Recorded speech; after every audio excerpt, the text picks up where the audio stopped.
Local is part of the Bureau of Investigative Journalism, which I personally think is one of the most impressive outfits in the UK today. They have thought through what it means to be a journalist, they've thought through what it means to tell a good story, and they've thought through what it means to talk to the right audiences and make sure you take the audience with you through the whole enterprise. Crucially, in this year, when local journalism is under so much pressure financially and editorially, it feels absolutely vital that we have these conversations. Shirish himself is a community organiser for Bureau Local. He's done incredible research for Cluster Croy in South Wales on what makes a good story, how to tell a good story and how to tell it to the audiences. And we're going to unpick all that today, and also issues of race and diversity and the future of journalism. So not much to fit into 1 hour. Everything is on the record. Please, if you've got questions, type them into the chat function and we'll answer them after Shirish's talk. So over to you, Shirish. Thank you. Thank you so much, Mira, and thank you so much to the Institute for inviting me today. And it's a real honour to be asked to speak alongside such distinguished company really across this whole global journalism seminar series. So greetings to everyone as well from a very wet and very locked down South Wales. So we're now all used to starting these things by checking, can you see me? Can you hear me? So I feel like if there's one thing that's come out of this pandemic, it's now everyone knows what it feels like to be a journalist of colour working in Wales. So if you're a newsroom leader watching this in London, I'd just like to not reassure you, because I was only half a joke, and I'm going to be talking about that kind of thing a lot in the next half hour or so. So as you know, I'm going to be talking about what I'm calling the 7 building blocks of reflective journalism. And I call it that because I think it's perhaps more important than ever that we take a much more fundamental approach to innovation in journalism. So it's not about the format or the platform or whatever new toy we're talking about this week. It's actually about the worldview that's at the heart of how we approach stories. Because if we don't get that right, then frankly, everything else is pointless. So the very heart of that is making sure we reflect on what we think the purpose of journalism is and whether we're actually meeting that purpose, but also that we better reflect the world in which that journalism exists.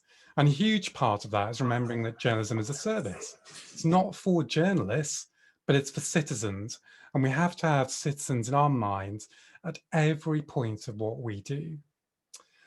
I hope you'll kind of indulge me too, because I'm going to be talking about storytelling in this session.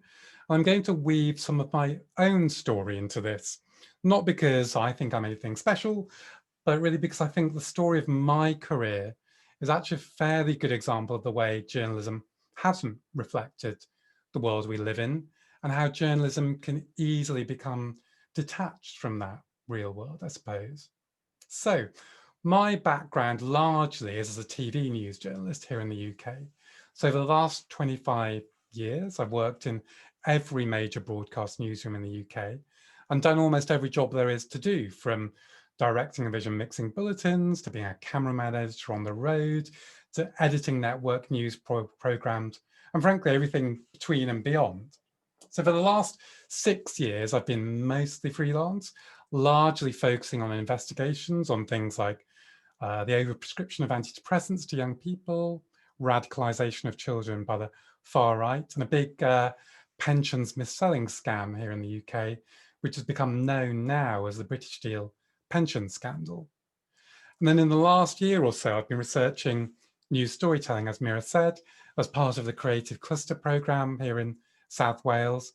And as she said, I also work at the Bureau of Investigative Journalism a couple of days a week as a community organiser in the Bureau Local team. And what's important about that is we're really focused on telling stories with and for communities. So hopefully all of that has given me a pretty thorough understanding of journalism and the way it works. But none of that should really have happened, to be honest, because as you know, Indian culture has historically been way ahead of Western culture in many ways. And so in India, journalism has been a low status career for a very long time. So the haters in Western society are only really just catching up to that now. But it was never really a priority career option for me or my sister, particularly from my parents' side, but we're actually both journalists now. But what that really meant was that the norms, kind of habits and culture of journalism weren't really part of my life as I was growing up. So as an example, which may shock lots of you, I was 20 years old, studying politics at Oxford University, where Mira is now, before I realized that newspapers have their own very distinct political agendas. Just wasn't a thing that I was aware of. And that's because unlike a surprisingly large number of my peers at university and my first few jobs, my parents weren't famous journalists and didn't own a publication or a TV production company. For those people, buying a paper was sometimes literally buying a paper, not just cycling to the newsagent. So I mentioned that right at the start, because in this industry, we tend to be very focused on our own conception of what journalism is and the way it works. And that's because so many people in this industry have come from similar backgrounds. But it's really important to know that that conception is largely not one that is shared or understood in the same way by the citizens we're supposedly here to serve. And in my case, and that many journalists and inspiring journalists who come from non-traditional backgrounds, it's also not an understanding we share. And in fact, we largely reject that understanding because it rejects and excludes us. So let me see just now if I can just share a second my screen. So yeah, so I've got some slides for you. So journalism right now faces a whole bunch of existential problems, really. Many of which are being discussed across this seminar series, but I'm going to focus on 3 key issues today. So firstly, we have a huge and growing problem with trust. This Institute's Digital News Report has found that in the UK this year, just 28% of people say they can trust news most of the time, and only 39% trust even the news they use. So those figures aren't much better, obviously, if you look across the global picture. Secondly, young people aren't engaging with news that much, and when they do, they're largely not engaging with traditional news brands. So how can we engage young people with reputable sources of news? I talk about young people here not because they're a different species or need a different kind of news, but simply because they're the audience of the future, and it makes sense to consider how they're engaged with news. And finally, we have a fundamental problem of inclusion, and that covers gender, disability, class, sexuality, the whole gamut. But let me put this very clearly. There is racism in our newsrooms, and those racist viewpoints and the supremacy of the white gaze, let's call it, have infected everything about our discourse in society. Put simply, if people of colour were driving editorial decisions in newsrooms, then all our discussions about immigration, inequality, education, crime, everything would be entirely different. We need to recognize that and address it with really the very greatest urgency. So I want to be part of solving those existential problems, but I certainly don't have all the answers. What I think I do have is some of the right questions, because I think that's an important point, because part of the reason we've got into this mess is that we haven't been asking enough of the very basic questions about why we do journalism, what it's for, and actually if we're just doing a good enough job of informing citizens. I don't care about journalism for journalism's sake. I care about all this because what we do as journalists is such an important driver of what happens in society. If we want a better society, we have to build a better journalism.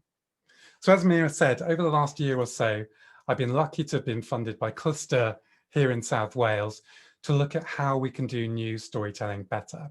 So I've done that largely by speaking to journalists, sure, but also to game designers, comedians, puppeteers, theatre directors, basically storytellers of all kinds, but also, of course, citizens, mainly young people of colour, in fact, because their voices and views are so underrepresented in our thinking about journalism. So I know the Institute has kindly shared some of my conversations about the research already. So I'm going to whiz through this to leave as much time as possible for the discussion and those questions, which I think are so important. So from my research, I synthesized essentially a set of building blocks to consider when we're trying to create that more reflective journalism. So first off is content. So at a basic level, is the content we're providing really giving a full and informative picture to our readers and viewers, or genuinely contributing to their understanding of the world? I think often we fail dismally on this very basic question. So for example, when we cover the Chancellor's budget here in the UK, the terribly clever interactive content is always along the lines of, you'll be £150 a year better off as a result of this budget. So I'm going to be honest and say that's not journalism. What it is a political statement that says a low tax, small state government is good for us per se. And better off in those terms is viewed in such a narrow way and doesn't allow that we as citizens may want more money spent on health or education, for example. So as journalists, we pretend to be objective, but there's nothing objective about that.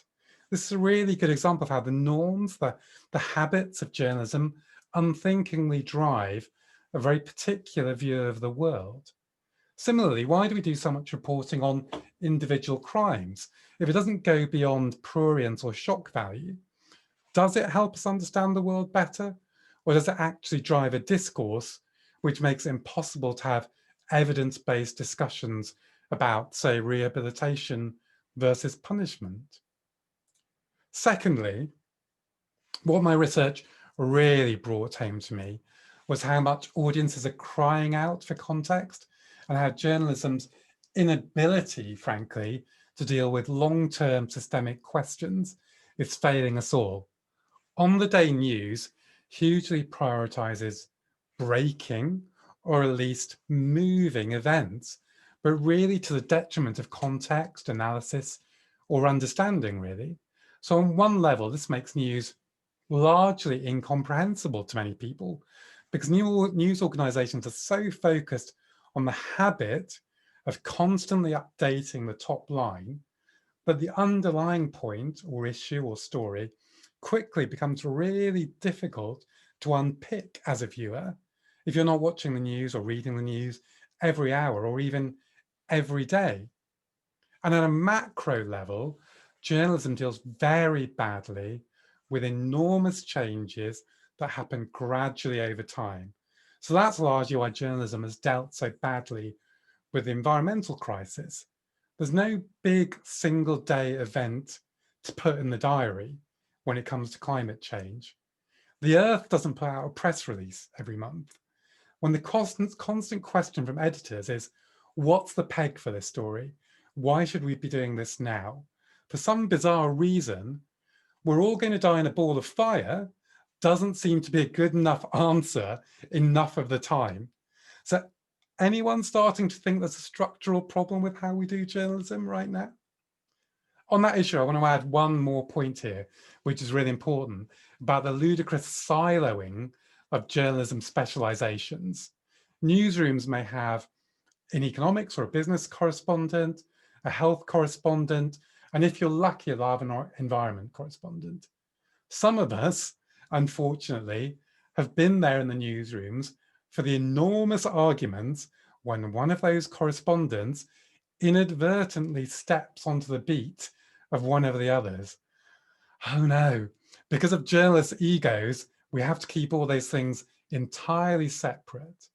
Now, do any of us seriously think in 2020 that economics, health, and the environment are entirely separate topics? Then why do we pretend they are to keep our correspondents happy? Do we not think there are bigger issues at stake for society right now? So next up, we've got agency. And when I talk about agency, I mean both on the input side and the output side. We need to offer in our coverage a way for people to feel like they're involved in the world and can make a difference. It's really something we do a lot at Bureau Local, because news isn't just happening to us as passive kind of victims of the news. We're all citizens of our communities and have our own power. Now, Vox Pops are, of course, the worst example of this, but can't we do better at giving citizens agency in our storytelling and letting them also be potential authors of solutions, not just victims of problems? Also, on the output side, is there a way we can express our agency, our curiosity, our choices as to how we read or watch journalism? Curiosity is something we're hardwired for in a kind of environmental way, in a kind of evolutionary way. And it's what game designers and theatre professionals use to drive engagement. So shouldn't we be working with that too? The tone, the voice we use to communicate is horribly old-fashioned and formulaic again. Last year's Digital News Report actually looked at this and found that only 16% of people thought that the news media uses the right tone. All I have to say on this is that I ran a workshop with a group of young people of colour and watched a BBC News bulletin with them. And it was frankly enormously embarrassing, but it's something journalists should do a lot more of, frankly. Sitting there with 20 young people and seeing how quickly they were turned off by the content and the tone was quite something. We need to find a different way of talking with people. And much of our language is just habits which we've transferred from newspapers to an entirely different medium. It makes no sense, particularly in broadcast. Diversity. As I said earlier, innovation in storytelling isn't just about telling stories differently, it's about telling different stories. You don't get that if you don't listen to different perspectives and really hear them and reflect them, not just talk about listening to different perspectives. And that goes for gender, race, disability, sexuality, everything. As an example, something from the UK, which I think people from all over the world will be able to relate to. Let's just talk about geographic diversity. I endured 20 plus years of enormous eye rolls in London newsrooms when I brought up a story about or from Wales.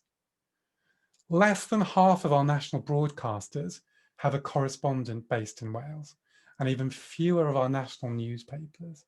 So what that says out loud is we don't think Wales is important. We don't really care about people who live in Wales.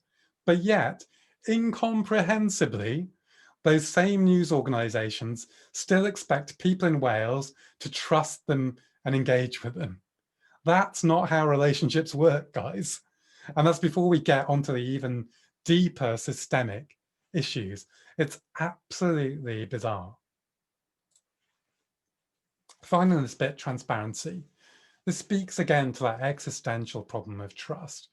We have to be transparent and we need to be clear about what we're reporting, how we're getting the information, and also acknowledge the gaps in our knowledge where they exist. We're not experts. Lots of us are generalists. Sometimes we have to say we don't know, rather than say something we don't know. So if we don't, then people just fill in the gaps. They see conspiracy where there isn't any. And that's how we get to kind of the mess where we are right now. So the more eagle-eyed among you, probably the sub-editors, will have noticed that that's only 6 building blocks and I promised 7. So that 7th is the overarching principle of narrative and the way we tell our stories. The way I come at this is from kind of fundamental principles of anthropology and neuroscience. We're deeply, fundamentally, and universally hardwired for stories. Across cultures, they're used as virtual reality simulators for life. They teach us how to navigate the world, prepare us for difficulties, and ultimately teach us about how we might live more fulfilling lives. Now, I'm terribly naive and idealistic about this, but isn't that at some level what journalism is about too? Jonathan Gottschall, in his brilliant book, which I highly recommend, The Storytelling Animal, puts it beautifully, I think, when he says, we are as a species addicted to story. Even when the body goes to sleep, the mind stays up all night telling itself stories. But our dreams aren't written in inverted pyramid style. So why are our news stories? The kind of weird prosaic reason for that is frankly just the Telegraph, the original newswire, because it was expensive and unreliable, so it made sense to put as much information as possible at the beginning, just in case you lost the end of it. Now, we don't generally use the Telegraph anymore. That's gone. But the habits formed by that technology still define so much of our journalism. Given that our communications technology has completely transformed several times since the Telegraph, it's ludicrous that journalism hasn't. So as part of my research, I had the pleasure of talking to Jonathan on a couple of occasions.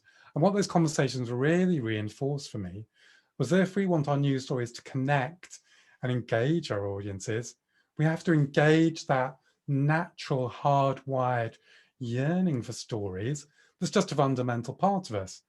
And what that largely means, and our results proved it, we'll come to that in a second, was that writing should be in a linear rather than an inverted style.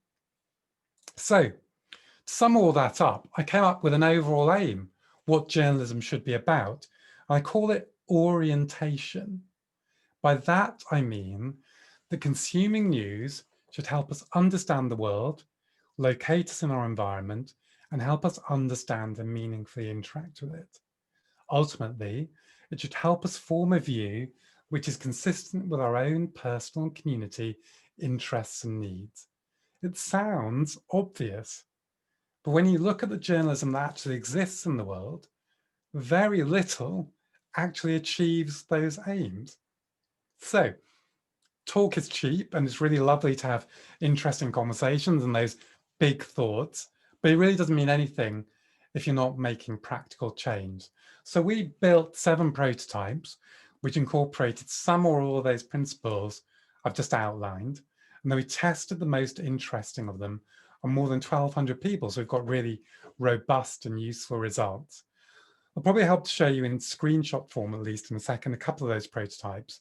But what I want to say before we do that is that people get massively hung up on the format and think that's the innovation, the shiny thing, the new toy. But shiny things, as I say, aren't the answer. What we're actually trying to change here is the underlying journalism and rethinking that. Because until we do that, none of the other many and various discussions about journalism strategy are worth having. Unless we fix the journalism, every other strategy is empty. So all the prototypes were about the same story, the proposed HS2 high-speed rail line here in the UK. And you can see here that we branded them as BBC stories, so we could just take out the brand variable when we were testing them. So I start with, I simply asked myself, as a citizen, what do I need to know? Remember, journalists are people too. So sometimes we just have to step outside of our habitual formats and think, what am I doing here? What fundamentally is useful information for this story? So we call this prototype the narrative accordion because at its root, it's a linear narrative, but it's split up into questions and answers, which you can read either from top to bottom, or you can just choose them in the order you want. It's linear. It gives the user a sense of agency, a chance to express their curiosity in the way it takes them, but actually provides a lot of useful information. One other thing you may have noticed is there are none of the standard quotes from politicians. That's largely because we don't need them. They don't help us understand the story better and actually are often confusing. So going back to the Reuters Institute report from earlier this year, people believe that by far the greatest source of disinformation was domestic politicians. So if we don't need them, why bother? Why are we willfully inserting that risk to trust?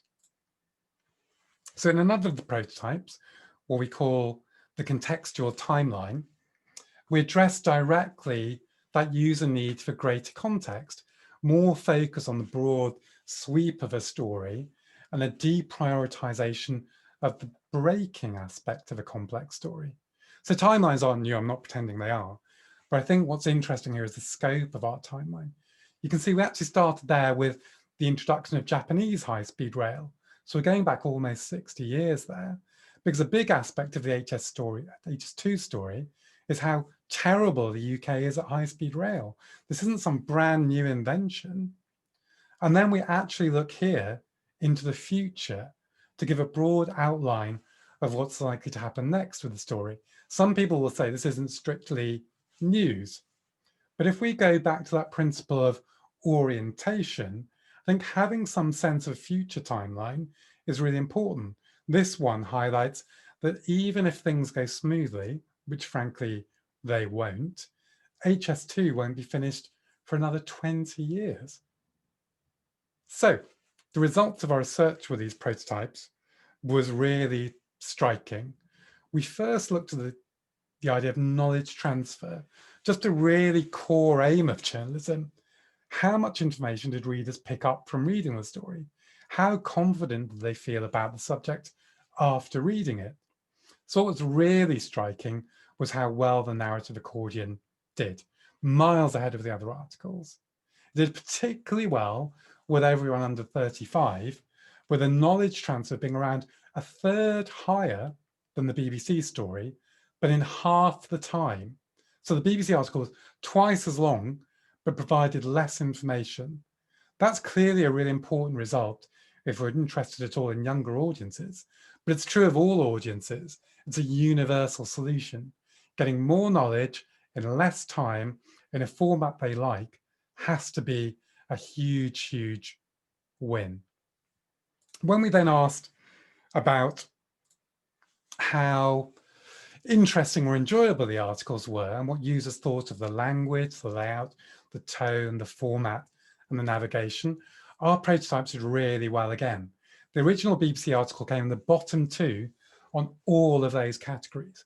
And that's really important because if people don't find your articles enjoyable or interesting, then they're simply not going to come to your website in the first place.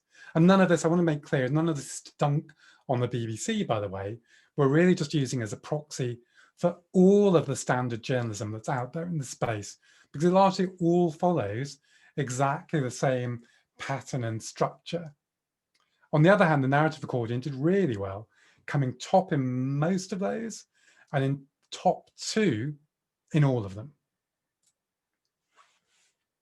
We then asked users if comparing them against what's currently available here in the UK, they found the prototypes more engaging, more informative, more interesting, more relatable, more useful, more friendly.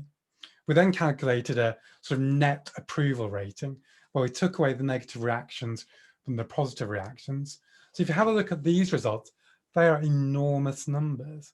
So overall, the narrative accordion, the prototype we looked at just then, with the expandable and collapsible questions, is the most consistently good with really solid approval ratings. The contextual timeline does pretty well, but it's really designed for a very specific question, which probably isn't really being asked here. But look, though, at the result for engaging with the plain text dramatic prototypes. That's kind of top right. That was the version I wrote, which was just a linear narrative, but attempting pretty badly, to be honest, to cast it in a 3-act dramatic structure. So that's the biggest number by far. I genuinely think that that is just people enjoying a straightforward linear structure, which starts at the beginning and ends at the end. You could all just implement that in your newsrooms or wherever tomorrow, no cost, and be engaging vastly more people. So these all do well on being informative and useful, which is of course the bedrock of journalism. But that actually means very little if people don't enjoy and they aren't engaged with your work. And what we've done here is showing that all of that is possible.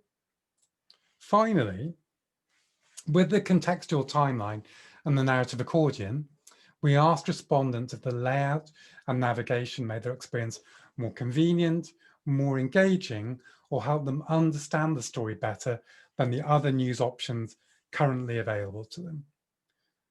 These did really well. So you can see the results broadly mirror each other, But if we just look at the narrative accordion, 83% of people said the format made it more convenient. 79% said it made the experience more engaging. And 75% of people said it helped them understand the story better. I think we should all, in a way, take a moment to breathe that in. That doesn't take investment, doesn't take any more resource. In fact, most of our stories were only half as long as the BBC story they were based on, and they're actually easier to write than a normal web or an app story. So doing this stories this way is much easier to do, but achieves far greater engagement and better, faster knowledge transfer than the kind of news that's currently available to users. It's more and it's better. So for me, it's a no-brainer. And the only thing that's holding us back is the intrinsic conservatism of the industry. So I'm going to come back because I want to talk about that.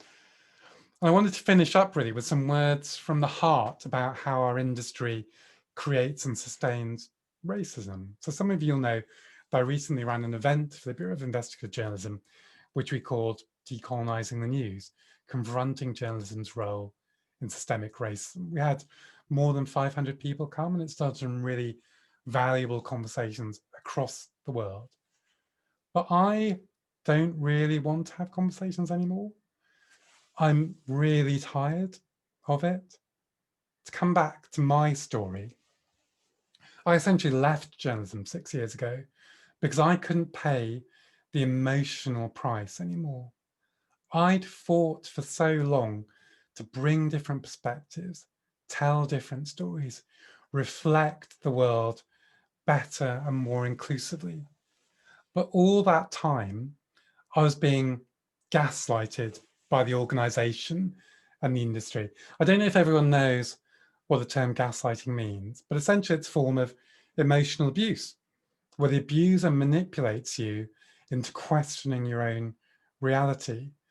I'd endured so many of those eye rolls, so many dismissals of my perspective, so little acknowledgement of my achievements whilst other people were being championed and promoted, that I'd started to believe that I couldn't do journalism, I was just no good at it. And that's not just my story. That's the story of pretty much anyone who actually brings the diversity of views that newsroom leaders say they want, but very few actually want to hear. So for instance, when people talk dismissively in a completely othering way about immigrants, how do you think that makes me feel? Our discourse in journalism and society dehumanizes and caricatures immigrants as opportunistic and undeserving. Now, when I was like 5 or 6, I vividly remember my parents, who, let's not forget, were invited to the UK by the British government. I remember them at the weekend, on top of their other jobs, making curries in a ludicrously big pan that covered our whole cooker. And we then used to drive around all the local pubs in South Wales, delivering those curries in little foil tins for them to sell to the pubs. Now, do we think they and all the people like them were opportunistic and undeserving? I don't. So imagine how that kind of newsroom conversation about immigrants in that othering way makes me and many, many others feel. The problem with our industry is that we use notions of objectivity as our defense against almost every criticism. But that is absolute nonsense. Our so-called news values aren't a collection of objective truths. They're a system of entirely subjective beliefs, which are shaped by the dominant groups in our newsrooms. Let's call them white, metropolitan, middle-aged men for the sake of argument. As we talked about earlier, when we talked about how we cover the budget, those beliefs are grounded in a fundamentally conservative with a small c view of the world. And of course they are. As Rasmus, the director of this institute, put it in a blog last year, newsrooms contain vanguards and rearguards. The rearguard thinks the problem is that the world has changed too much.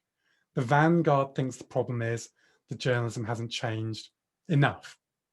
But right now, the rear guards are the people who hold all the power and can, if they want, gaslight and force out the vanguard and those different understandings of the world which put their status and their power at risk.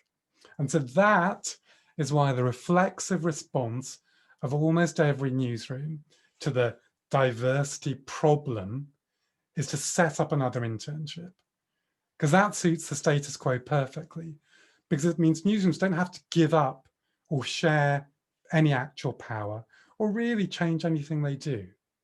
At the same time, journalists of colour who already work in that newsroom are leaving in their droves because it's not a place they feel comfortable where they can pay the emotional cost anymore.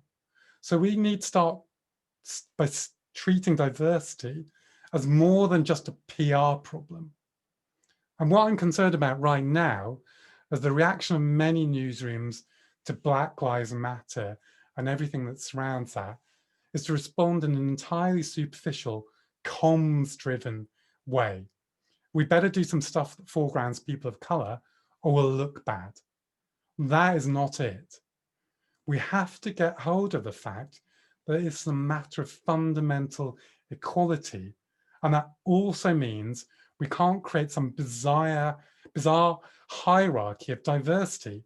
So what we get right now for a couple of months is people of colour getting a bit of love because we're a PR priority all of a sudden. Well, in the meantime, people with disabilities or from a different class or social background get pushed even further to the back of the queue.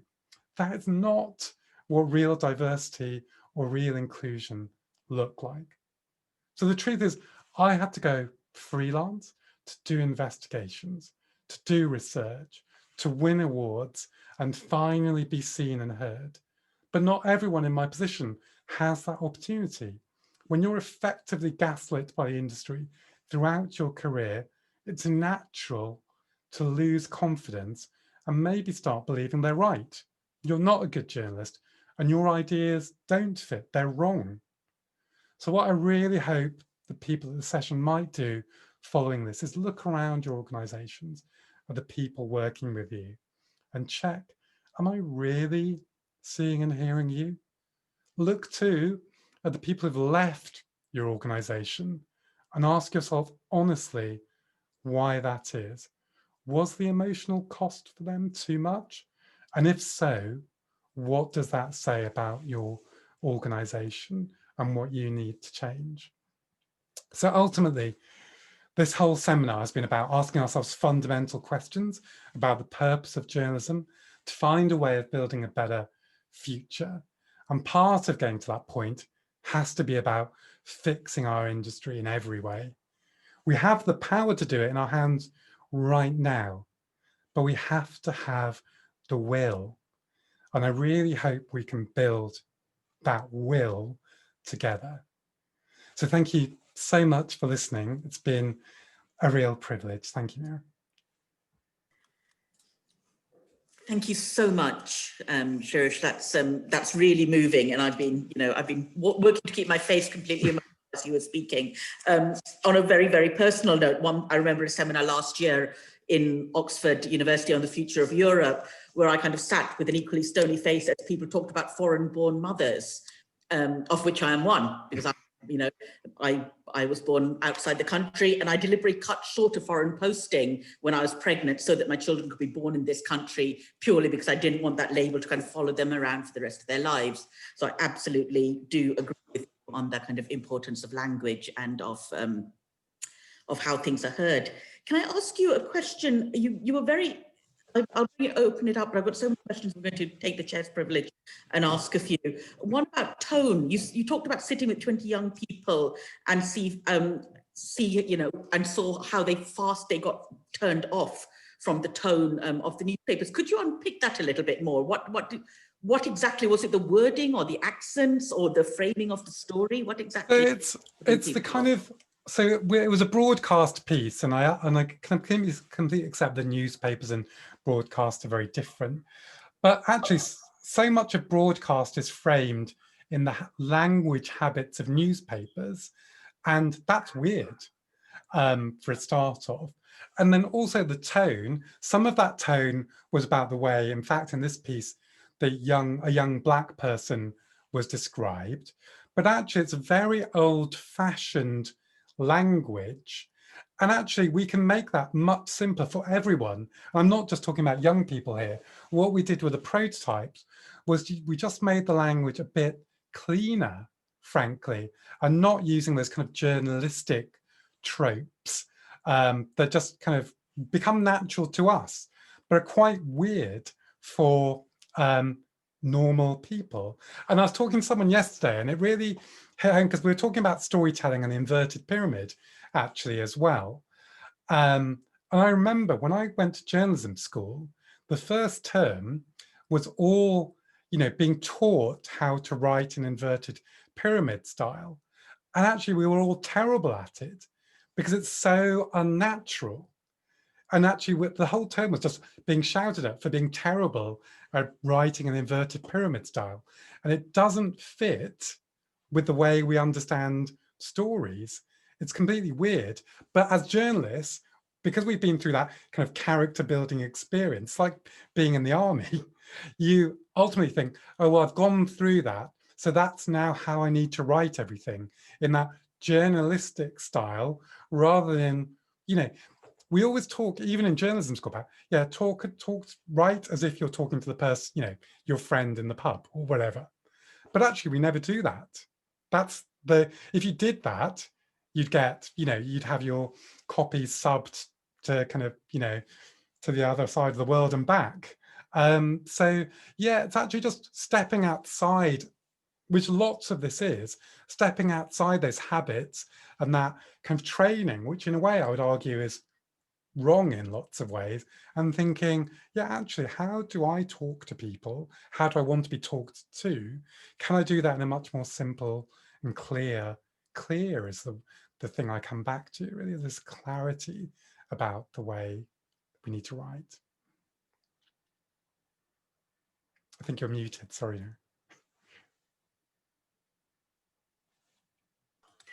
You talked about Wales being othered and no correspondence, not much coverage. This year, and especially this week, we've seen so much coverage of Wales in the national news because of the lockdown, because of the way supermarkets have been told to not sell what are deemed non-essential goods. And again, I've heard very few voices from inside Wales in this story. And I wonder if anything will ever change, because it won't change at this moment when there is so much there are regional variations in how a national story is playing out. Why are things not changing right now?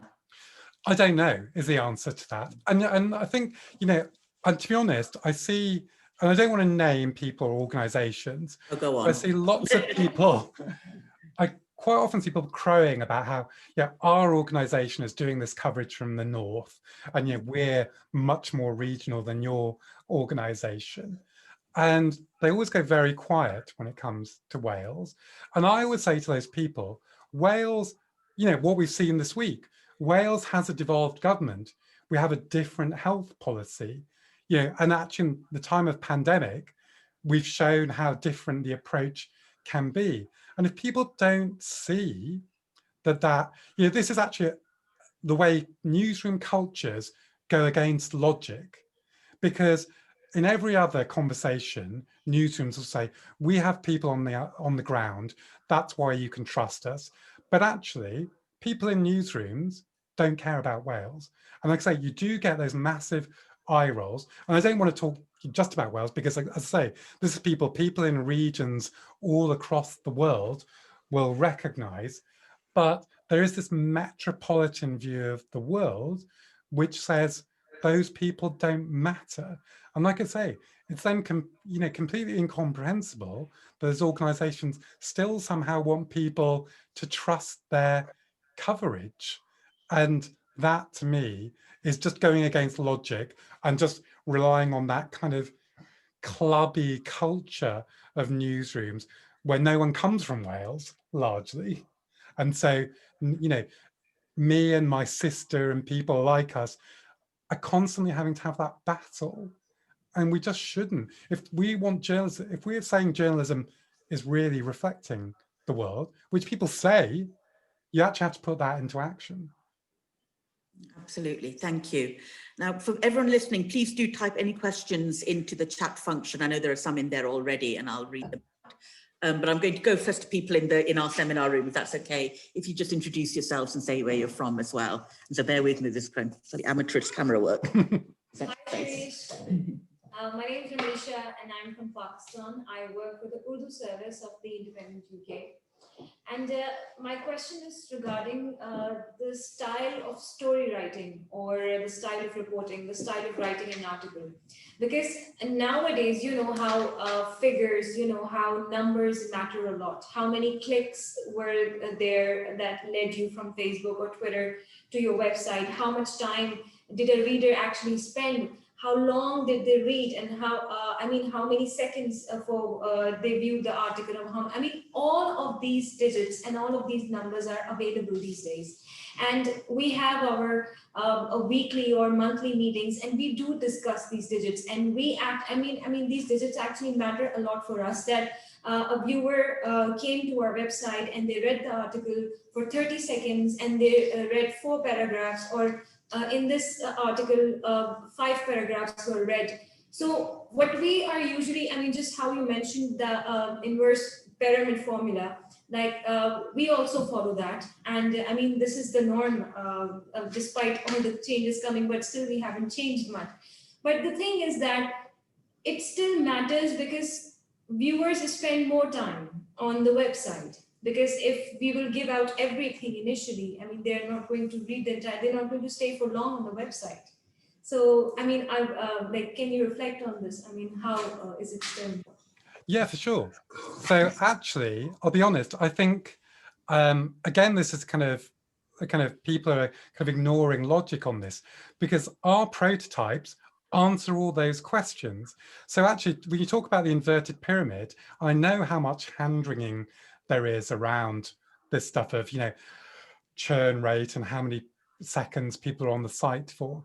If you put all the important information in the first paragraph, why should anyone read any further? It's like I say, it's just a kind of victory of kind of conservatism over logic. If you actually build a story, which in a way you have to read to the end, then clearly people are going to read to the end of the story to get the full picture of the story. And part of the problem with the inverted pyramid is that people read the headline, actually just the headline, or the first paragraph, and they've sort of got everything they think they need. Now, they haven't generally got everything they need, and that's another issue with kind of the discourse we have, is that headlines or the first paragraph don't give you any of that context. But we're creating a journalism right now which drives that, and which actually causes the problems we're trying to solve, which is kind of astonishing, really. But actually, like I say, when we looked at how people found, whether people found these convenient or engaging, they also did much better than standard journalism on that. And also they enjoyed using them. And the more people enjoy using the story or reading the story, the more they're going to come to your website. If they don't like the thing, they're not going to come to the website in the first place. So actually, this is hopefully a potential way of getting more viewers, readers, whatever, and also having them enjoy the thing. And also at the fundamental, like I say, I don't want to focus on format.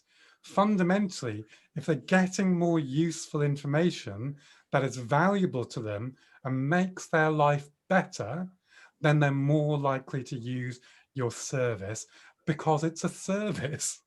That's what we're here for. Thank you. Yeah, I think it's true about the thing of format, because what you end up with is the innovation and design team working on format, and that team has been put together with no thought of diversity of views. And then you have the newsroom and the journalists producing stories where there is some attempts at diversity, but the two really need to work together. I'm going to go to the chat room, and the general sense of the questions is, who do you think is doing this well? Where would you recommend people, what would you recommend people read? So do you know what? My greatest inspiration for this is the BBC Children's News Service Newsround, because actually they do a lot of this kind of question and answer format stuff, because actually it's about kind of mainlining, I don't know if I should talk about mainlining for children, but mainlining information into children in the most efficient way, but also us answering their questions. And it's that curiosity we talk about, that actually they're kind of leveraging children's, and I don't think it's just children's natural curiosity.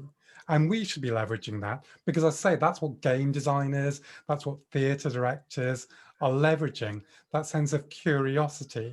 So yeah, so I think, so Newsround, and unfortunately their TV kind of stuff has been cut back, but the website is still really good. So I would highly recommend, and I think people in adult journalism, I don't really want to call it that either, would be a bit sniffy about, you know, children's journalism in that way, but it's super popular. You don't get any of the kind of trust issues, because actually it's totally fact-based.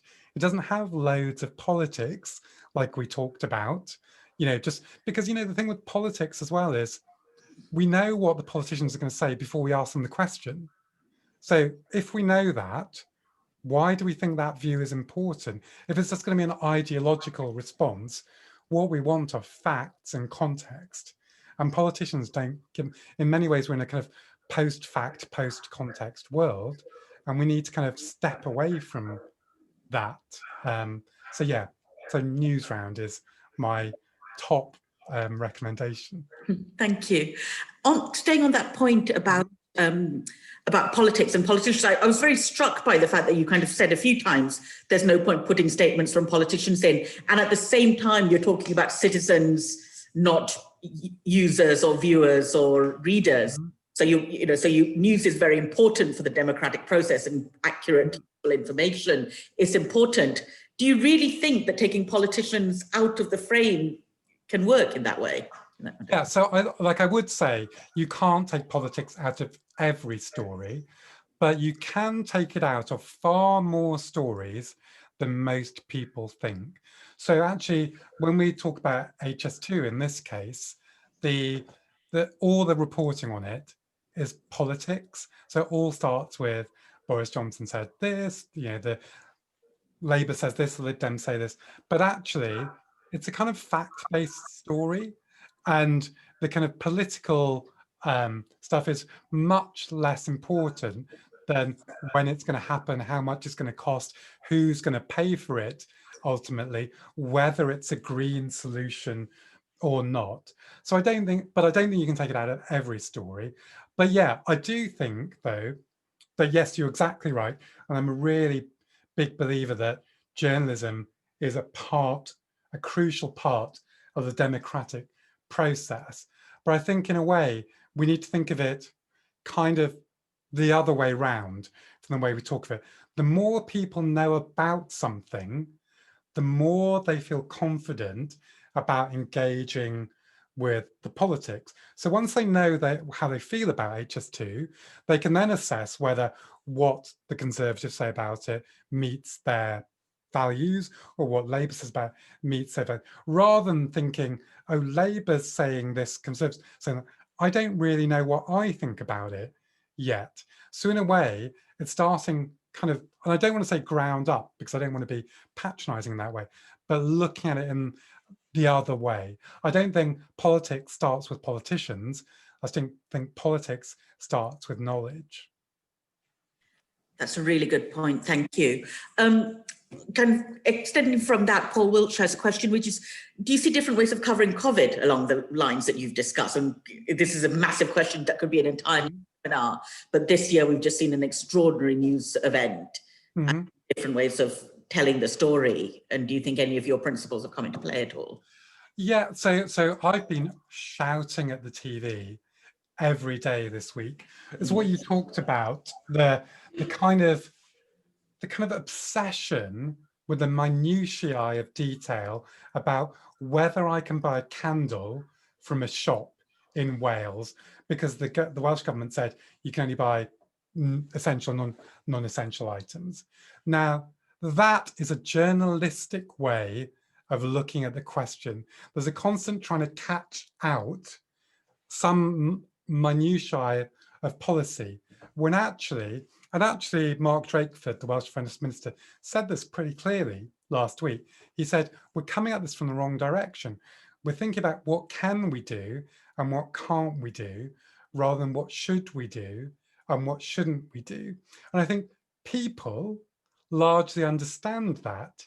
I think journalists are always looking for an angle, and we are in the middle of a public health emergency, and a lot of the coverage has been around, look, scrutiny is what my whole journalistic career is built on. And I think, governments are far too unwilling to accept scrutiny. So I'm not saying don't scrutinize government, but have a sense of what the key information is here and how we can provide a service. Is constantly going on about something which actually I'm not entirely clear, people care about or misunderstand. Someone posted this morning, whenever there's a new regulation, journalists always say there's confusion over the new regulation. I'm not sure there is. We're in Wales, we're locked down, we know that. There's not that much confusion, but actually journalists are looking for an angle to pit politicians against each other. So constantly saying we're confused doesn't mean we are. Thanks. Sorry, it's making me laugh. Question from Brittany, Washington. When you talk about giving the audience agency when consuming news and providing them ways to exercise that, what are you talking about exactly? Is this about solution-orientated journalism, or is it just moving away from what's considered objective journalism? Sorry so I think it's a bit of all of that, but I think so Vox Pops are a good example of that. So the thing that I use an example of this is, so the rail fares, coming back to rail, I'm not kind of a rail geek, but coming back. So rail fares in the UK go up every year in response to just a formula that's related to inflation. But then because it's a quiet time on the 1st of January, we always do the story about how rail fares have gone up by 5% or whatever. And we always do the Vox Pop. What do you think about rail fares going up? And people say, oh, I think it's bad. And we think that's somehow involving people in the story. We never say, how do you think the rail industry should be structured and financed to people on the train platform? Because I don't think anyone would come up with a complicated system of contracting out where the people who run the rails are different from the people who run the trains. But bizarrely, that's what we actually have in the UK. So how about we ask people how they think it should be funded, or actually whether they think having HS2 or a better system is worth paying more money for. Again, it's part of that thing, oh, it costs more, therefore it's bad. And I'm not saying one is either way, but you're not giving people an opportunity to respond to a proper question. It's like, do you think taxes should go up? No, but yes. That's the kinds of questions, that's how they express their agency. Whereas actually, if we said, what do you think is a solution for this problem? Then, and a thing I want to bring up on that as well is the kind of what we've seen in the UK. I'm sorry if this is exclusionary for people around the UK, but I'm sure it happens elsewhere. A couple of times this week is the foregrounding of essentially coronavirus skeptics, who happen to be real people, by TV news organizations because they're good telly, because they say what they think. So this is a woman in Burnley, I think, who just said, well, I'm going to do whatever I want. because I haven't got many more years to live. Now, she's just a coronavirus skeptic, but she was appearing in headlines, context-free, across all of our news organs because she's good telly. Now, would we put other coronavirus skeptics in the headlines, context-free? I just think we have to think more deeply about this stuff and get away from weird kind of habits and trends. As you've been speaking, the most spectacular storm has blown around Oxford, and I think something about the potency of your words and the warning that unless we listen to you straight away, we're all doomed. I you massive. I think you are. We are. We probably are. But I would like to hand you pretty much every news organisation single-handedly, but I can't. I do training. Not yet, anyway. But thank you. I just want to say thank you. It's been incredible the way you framed the issue, your sincerity, your honesty in speaking about how hard it's been for you, as well as finding possible solutions with the data, with real innovation, and with absolute focus on storytelling. And we don't dream in inverted pyramids is going to be a phrase I'm going to print out and hang on a banner outside the Reuters Institute. It's a wonderful imagery, and thank you so much. I can't thank you enough for your time. Thank you.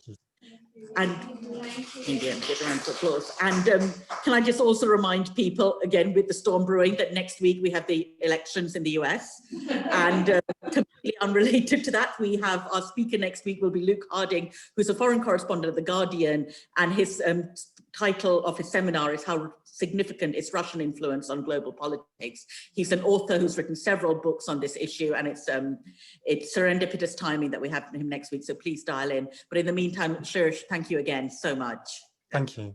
Thank you.